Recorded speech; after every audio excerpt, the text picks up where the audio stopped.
Hey guys, what's going on? John here from What's Spinning, here tonight to chat about this new Earl Sweatshirt album, Feet of Clay. Earl Sweatshirt, former Odd Future member, he is a modern rap experimentalist, and a guy that, to be honest, came across my speakers at a time many years ago where I really wasn't listening to rap at all. No, as a matter of fact, when I was headfirst into my biggest indie phase, my biggest metal phase, rap really wasn't the thing that I was looking into at the time until I came across his early Sly Tendency mixtape and Earl's very infamous self-titled EP. We all know what happened after that. He released Doris, getting away from the violent side of Odd Future, going for a much more somber and personal side. Then he went on to release the I Don't Like Shit, I Don't Go Outside album, which was this absolutely decimating, agoraphobic, very chilling, very minimal rap album. One that I didn't really get at first until I actually listened to it on vinyl. It is a crushing album, ladies and gentlemen. Of course, Earl took some years off, came back in late 2018 with his Some Rap Songs project, one of my favorites of last year. Like, Earl has been on a serious experimental shift, and honestly, he's been crushing it. And out of nowhere, last Thursday night, we got this little EP here, Feet of Clay. Let's chat about it. The EP starts off with 74, and right off the bat, this is just so dense. I mean, if you know Earl, you know where you're getting yourself into. Very wordy performances, very abstract beats. And this as an intro actually reminds me a lot of the shape-shifting world that was his Some Rap Songs project. But it's even more claustrophobic, and it's even more immense sounding. And in a way, I do sort of get that old agoraphobic vibe of his I Don't Like Shit, I Don't Go Outside album. Like, listening to this track, I could just sort of see Earl penning this song in his basement with, like, ultimate 5 o'clock shadow, not wanting to leave, not wanting to go out and see anybody.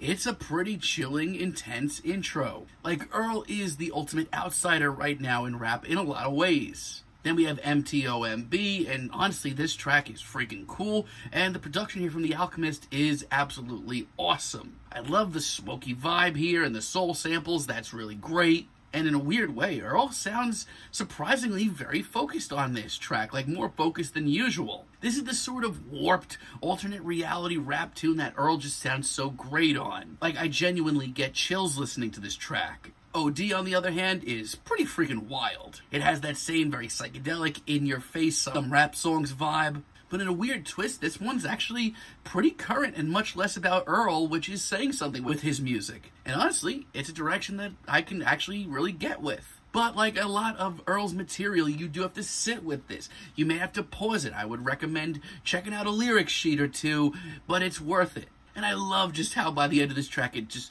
completely deteriorates into nothing. Hell yes. El Toro Combo Veal featuring Mavi, on the other hand, is a sort of throwback track for Earl. Like, if you're aware of his Sly Tendencies days, might want to check this out. Now, I'm usually actually pretty iffy when it comes to Earl's guest slots. Like, Earl's stuff is very hit and miss when he brings on guests.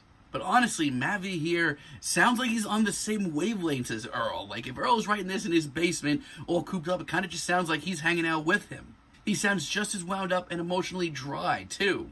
And his performance is explosive and wild. And Earl here just sounds completely inhuman, to be honest. And 4N featuring Mac Hanmi is a really fascinating finale. I love how just defeated and soulless this track comes off. Once again, I just get the feeling that Earl mixed this himself in like a completely pitch black room. It's meditative and super hypnotic. And here, some of the more repetitive lines actually add a lot to it and end up coming off like some weird sort of mantra or something. Mac Hanmi's verse is pretty decent. It's nothing to write home about, really. But his grislier approach to this kind of beat does add a little something new. And honestly, when Earl comes on eventually, it just sounds completely refreshed. But the other two tracks here don't really hit me nearly as hard. As a matter of fact, kind of bring me down. For one, we have East, which I know is a track that a lot of people have been hyping up, but for me, this is not where I want to hear Earl. Like, for the first time in a few years, at least, if ever, I feel like Earl's trying to sort of play catch-up here.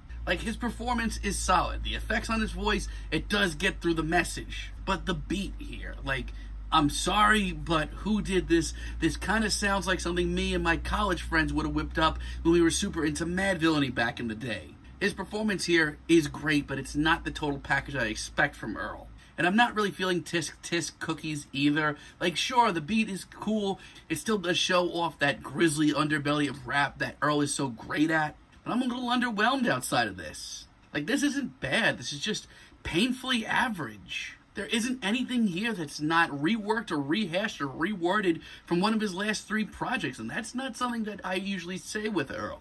It's just nothing new, sadly, and it really brings me down, honestly. So yeah, this is a very abstract and very wordy and very interesting short little EP from Earl. It honestly, more than anything, kind of makes me thirsty for whatever the hell he's going to do next, which at this point, I'm sure is not going to be for quite a while because the guy takes his time. But still, like, if you're into the Some Rap Songs vibe, if you're into Earl in general, you're going to want to hear this because he's still pushing boundaries. He still has a lot to say and still is just the completely warped and twisted rap star that we really need right now, even if a couple of the tracks here are a little repetitive and rehashed.